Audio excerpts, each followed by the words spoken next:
Welcome to Sleep and Bubble. Tonight's reading is from the KJV Genesis Bible for Deep Sleep. Here you will receive a new chapter every day. Please like, subscribe, comment, and share. Now, let's begin. Heavenly Father, we thank you for the lessons in your word. As we read this chapter, may it remind us to walk in humility, to seek unity in your spirit, and to trust in your guidance. Keep our hearts aligned with your will and give us rest tonight. Amen. Book Genesis. Title: The Tower of Babel. Chapter 11. And the whole earth was of one language, and of one speech. And it came to pass, as they journeyed from the east, that they found a plain in the land of Shinar, and they dwelt there. And they said one to another, Go to, let us make brick, and burn them thoroughly. And they had brick for stone, and slime had they for mortar. And they said, Go to, let us build us a city and a tower, whose top may reach unto heaven, and let us make us a name, lest we be scattered abroad upon the face of the whole earth. And the Lord came down to see the city and the tower, which the children of men builded. And the Lord said, Behold, the people is one, and they have all one language, and this they begin to do, and now nothing will be restrained from them, which they have imagined to do. Go to, let us go down, and there confound their language, that they may not understand one another's speech. So the Lord scattered them abroad from thence upon the face of all the earth, and they left off to build the city. Therefore is the name of it called Babel, because the Lord did there confound the language of all the earth, and from thence did the Lord scatter them abroad upon the face of all the earth. These are the generations of Shem. Shem was 100 years old, and begat Arphaxad 2 years after the flood. And Shem lived after he begat Arphaxad 500 years, and begat sons and daughters. And Arphaxad lived 35 years, and begat Salah. And Arphaxad lived after he begat Salah 403 years, and begat sons and daughters.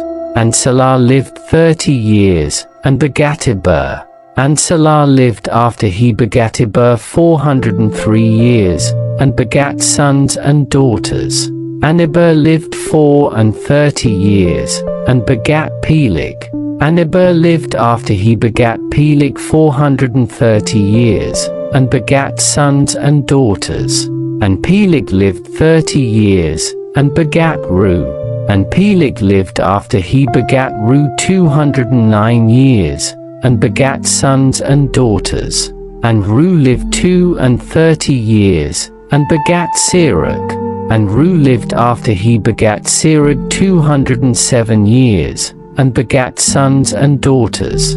And Serug lived 30 years, and begat Nah.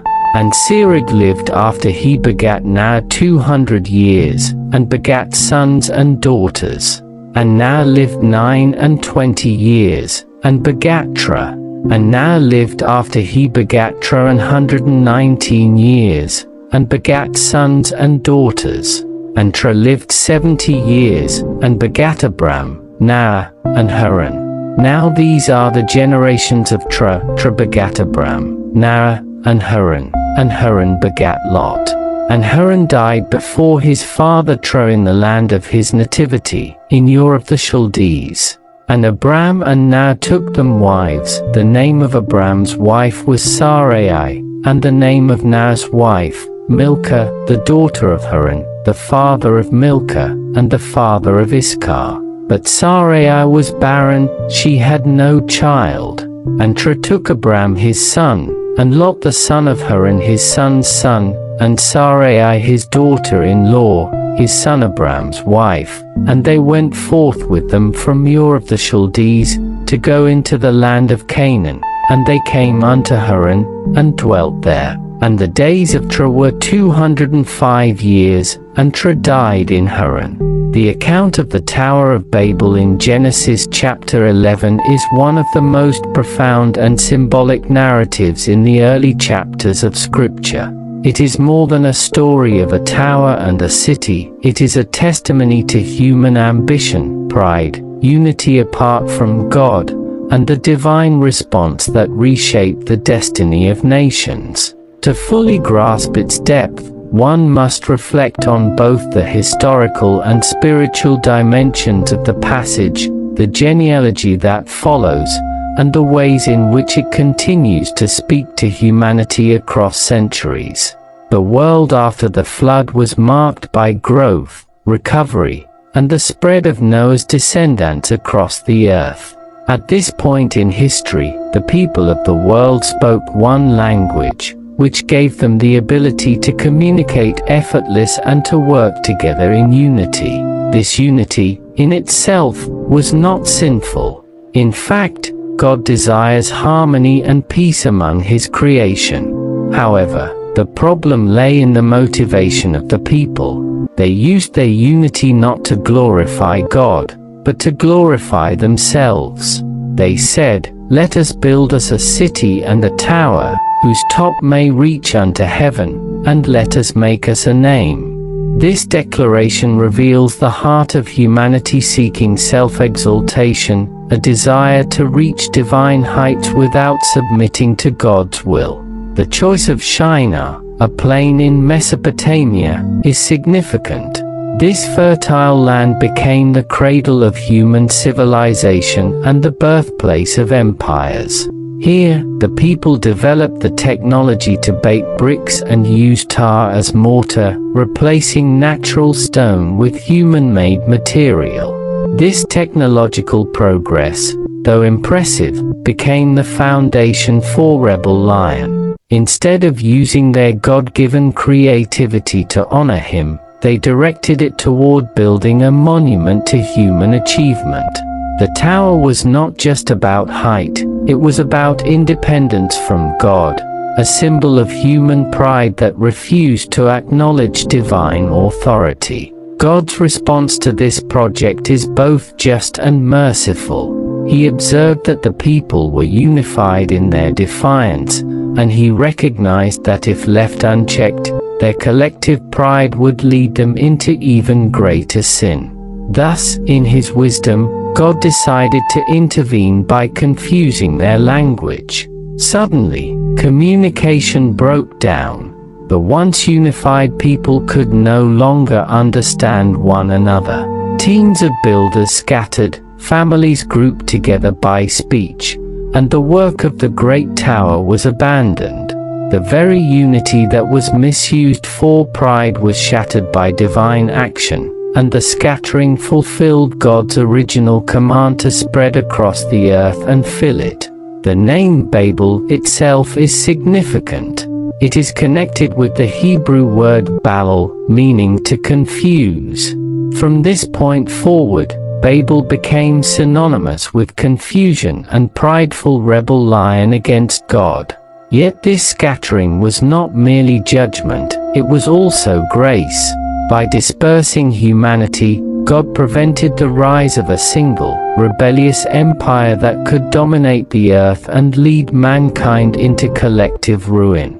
In this way, his judgment was also a form of protection, ensuring that his plan for redemption would unfold in his timing. Following the story of Babel, the chapter transitions into the genealogy of Shem, one of the sons of Noah. This genealogy is not a random list of names, it serves as the bridge from the early history of humanity to the call of Abraham. Through these generations, God was preparing a chosen line through which his promises would be fulfilled. Each name, each lifespan, and each family carried the thread of divine providence. From Shem to Arphaxad, Salah, Eber, Peleg, Ru, Serug, Nara, and finally to Tra, the father of Abram, we see the steady march of history under the guiding hand of God. The genealogy highlights both the mortality of humanity and the faithfulness of God. Though lifespans gradually shorten after the flood, each generation points toward the coming of Abraham, who would become Abraham, the father of many nations. The story of Babel, with its themes of scattering and confusion, sets the stage for Abraham's call. While the nations are scattered and languages are divided, God begins his plan to form a covenant people who will be a blessing to all nations. Out of the confusion of Babel comes the clarity of God's promise. The lesson of Babel is timeless. It reveals the danger of pride and the futility of human efforts to reach God on their own terms. Humanity has always been tempted to build its own towers, whether literal or symbolic, seeking security, fame, and independence apart from God. These towers may take the form of wealth, technology, power, or ideology. Yet, no matter how high mankind builds, without God at the center, these structures ultimately crumble.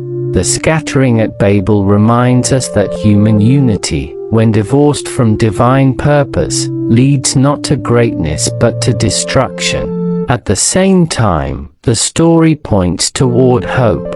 Thousands of years later, at Pentecost, the Holy Spirit descended upon the disciples, and people from every nation heard the gospel in their own language. Where Babel brought confusion of tongues, Pentecost brought clarity and unity in the Spirit.